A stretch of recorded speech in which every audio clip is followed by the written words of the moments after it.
Good evening, it's me, your friendly neighborhood thought criminal. I'd like to talk to you tonight about writer's block. This video comes as a response from a request from Shawn Shaw, who's a comic book writer, asking how do I get over writer's block. And writer's block is something that's really common and that a lot of writers complain about. And even very, very big famous writers that are super productive, like Stephen King, have talked about getting writer's block within particular stories.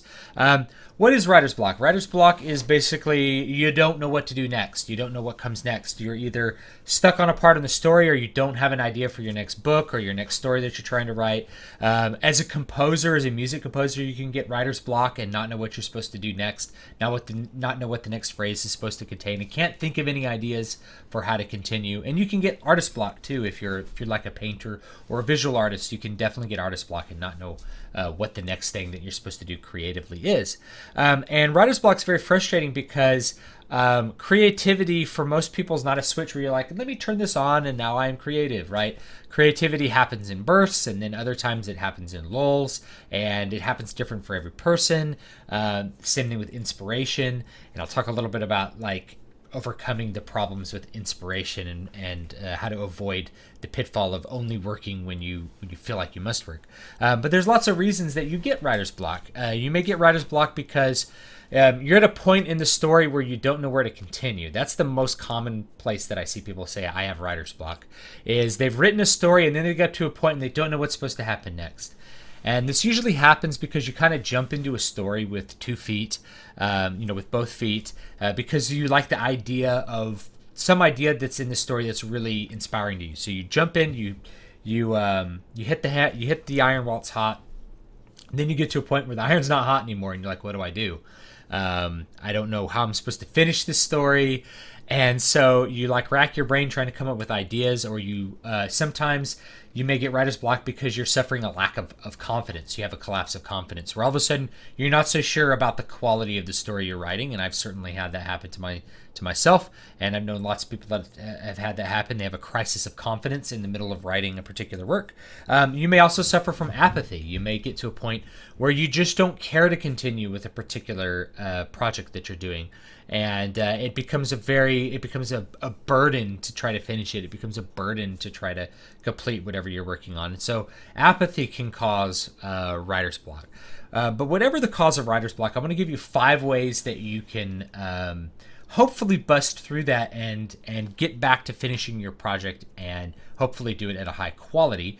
The first one is go work on a different project. This may seem weird, but it tends to help a lot because psychically you still feel productive even though you're not being productive on the exact thing that you really want to finish. You're still being productive. So you get to that point in that book where you're just like, I don't know where to go.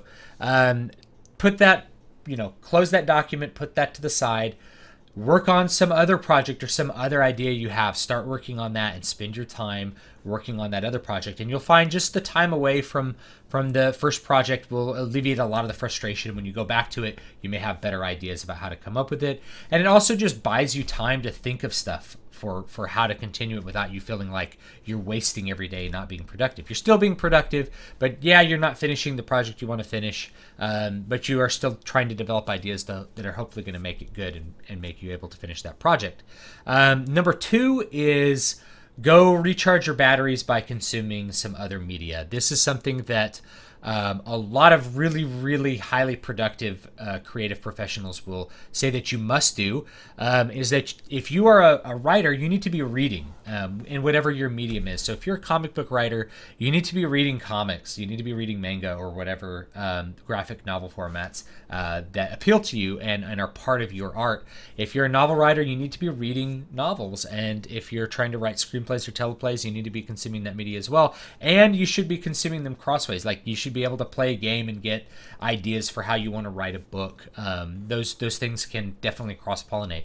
But take a break and say, I'm going to choose to not work for a day or two, and I'm going to just consume something. Go down to the bookstore, find a new book, sit down, spend a day and just read that book, and don't worry about being productive, because when you go back to whatever project it is you're working on, you're going to find that the time away from it has alleviated a lot of the anxiety you had over trying to complete the project, and maybe given you a couple of ideas. Certainly when I'm reading a lot of writers, I become hyper aware of a lot of the things that they're doing in the story and how those work and how those maybe don't work. So I know what things to avoid in my writing, what things I could maybe do to really make what I'm doing effective, and know where I'm going to go with it.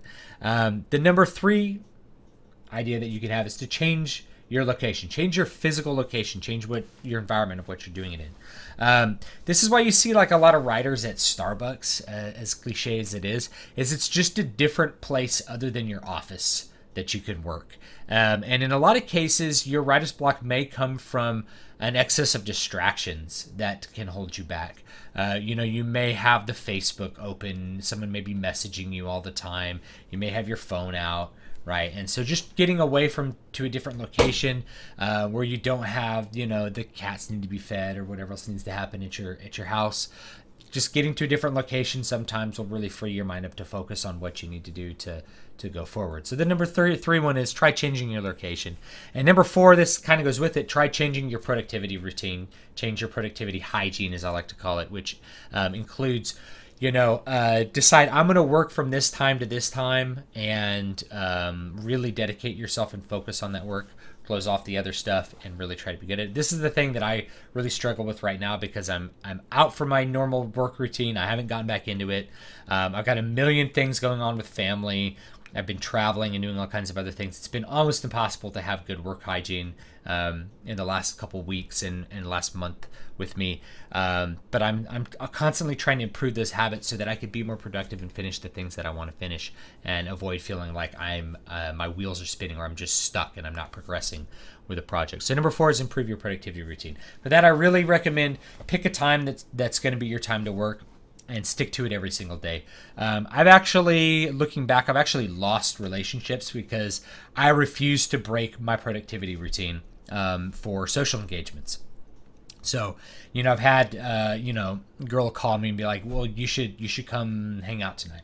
And I'm like, I can't, I got to practice, and they get upset about that because to them practice is meaningless. But to me, it's everything, because that's what I do is I practice. I'm a musician. So I never blow off the obligation of work time, and you should approach that too, is make sure that you have that productivity time. If you feel like you have writer's block, it's really easy to blow off the work time because you feel like you're not going to be productive. But at the very least, sit with that word processor open for 2 hours or however long you decide you need to work every day, and just push it out. See what happens. Sometimes staring at a blank page will give you ideas. So have that good productivity routine, and it will pay off for you. It needs to be an obligation along with other things. You need to make it a high priority. Number 5 is do it anyway, even if it sucks. So whatever, just make something happen. Put something on the page no matter how bad it is. I've said this before. It's better to have a bad manuscript that's complete than to have no manuscript that's complete. It's better to finish a project and have it not be good than to never finish the project. A lot of people that are new to whatever the creative endeavor it is, whether they're like a composer or they are a writer, a lot of times that first project's the hardest to finish because of the crisis of confidence that I mentioned. People start to think that like what they're doing sucks, and they sort of give up on the task. But the truth is, you really owe it to yourself to finish it, no matter what happens. It's better to be editing and rewriting a bad manuscript because you know what can be improved than it is to never have finished that manuscript and to have given up on your dream. Okay, so just put something on the page. It doesn't matter. And I will share an anecdote with you, and this is, I don't know if this is a famous one, but it's one that I know. So it's famous to me. So Matt Stone and Trey Parker, and they're the guys who do South Park. And for one season, years ago, they come up with all these show ideas before the season start, and they keep saying like, we keep wanting to write all the shows ahead of time, but we always end up writing them the week of out of necessity. So sometimes necessity will definitely push you to get past writer's block as well. So if you create necessity, maybe that could be like a 5.5 or number 6. Create necessity and you will finish your project. And I'll have a story about that. We'll call that one number 6. But number 5, do it anyway. So they came up with this idea, and you may have seen the South Park episode with the Queer Eye for the Straight Guy, sort of parody and making fun of that. So that was a big thing, many years ago, like 2004 or something. And they came up with the show idea. It's like, we're going to have it all be about Queer Eye for the Straight Guy. And, all the women will start getting upset that all the men are being super metrosexual and all this kind of stuff. And they didn't know how to finish the show, though. They didn't know what the ending was. They're like, there's no ending to this. This isn't really a plot. And so what those two guys came up with is they're like, okay, here's what it is in case we don't finish. It's crab people. Okay, so I'm just throwing it out there. We'll replace it with something better, but it turns out that the Queer Eye guys are crab people. Well, time came around, and they're like, we're making the show, and we don't know how to end it. And so they're like, we have to do crab people because we can't come up with a better idea.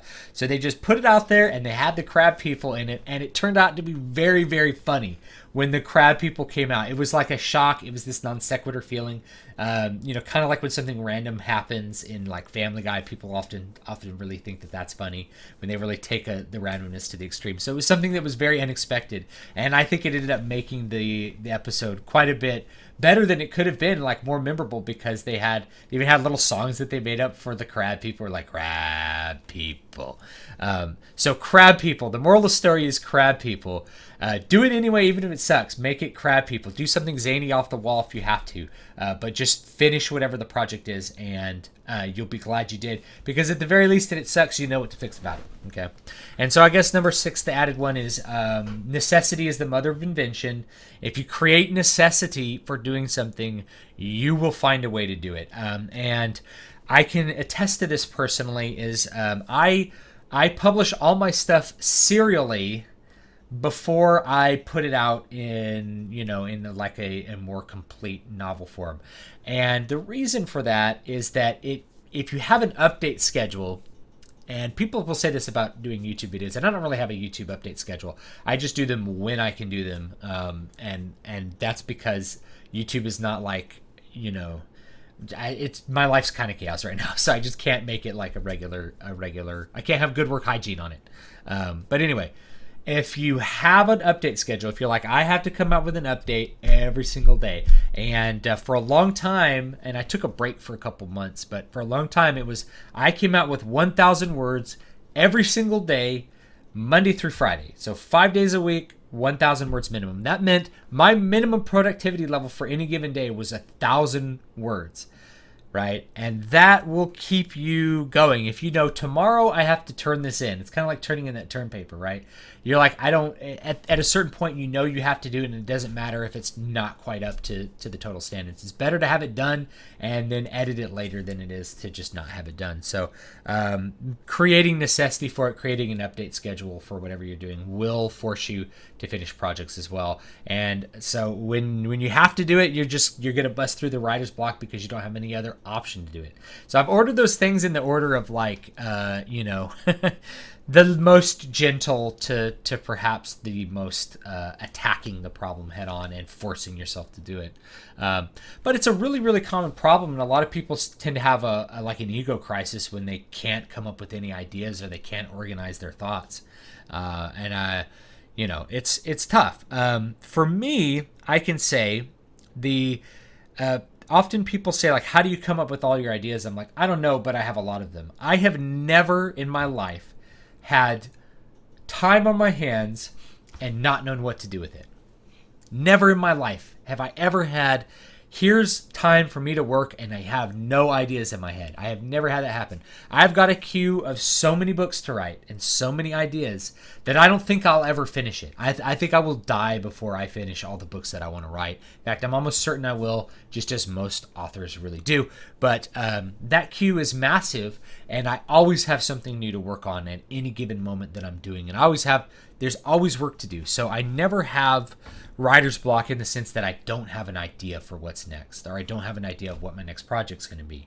Anytime I have writer's block, it's not that I actually have writer's block, it's usually something else. It's bad productivity, it's distractions, it's the fact that I jumped into a project without thinking out the entire thing. And I actually did that last year. I had this really cool idea, and it's called The Bright Children. You can find it still, part of it on my website, like the first couple chapters. And I just jumped into it with both feet. I had these really great ideas about it. And after I started writing it, I realized that I didn't really like where the story was going. And I didn't know how to deal with that. I'm like, do I just keep writing it even though I don't like it? And I decided no. I had this real kind of block with it. I'm like, no, I really need to go back and correct the trajectory to make it go where I really want to go with it, and then I will be a lot more able to finish the project. I won't have writer's block with it. So sometimes that happens. In fact, that's a frequent thing. We jump in with both feet first and we don't know what to do. Lastly, I will leave you with an idea that I think is pretty important, which is don't be a slave to inspiration. Being a slave to inspiration, this is like the idea of inspiration, like I got inspired and then this art came out. It's actually a very juvenile idea, and it's not realistic for being productive in the real world as an artist, as a musician, or as a visual artist, or as a writer or something else. The idea that like we have these bursts of inspiration and then we're able to work and create something very quickly, that usually doesn't happen. You may have a burst of inspiration that gives you that idea, but then there's all this perspiration. It's 1% inspiration, 99% perspiration. There's all this hard work you have to do to realize whatever inspired you. And a lot of people forget that, and when they're not feeling it, when they're not feeling super inspired, they tend to not work on something. And that's the opposite of what you should do. You should develop all those good work routines so that when you're not feeling particularly inspired, you can still execute your craft in the competent way that you know how to do it, and be able to complete your projects and be satisfied with them. I can tell you for a fact that inspiration comes and goes. You are not always going to feel super excited about this profession, and you're not going to always feel super excited about whatever project you're on. In fact, whatever profession you're in, that's going to be true. It's knowing how to do that day-to-day grind that will keep you moving forward, so that when that next inspiration happens, you're ready to start being meaningfully engaged with that project and not feel like you're bogged down in a bunch of stuff that you never complete. You need for your psyche to be able to complete those projects, and that means busting through that writer's block and get to work. So thanks so much for watching. Don't forget to like, comment, and subscribe. Give me your thoughts below, and please let me know what you want to see and what you want to hear. I'm always happy to deliver if I can. And wherever you are, whatever you're doing, have a great day. Don't let the thought police get you, because I'll be next.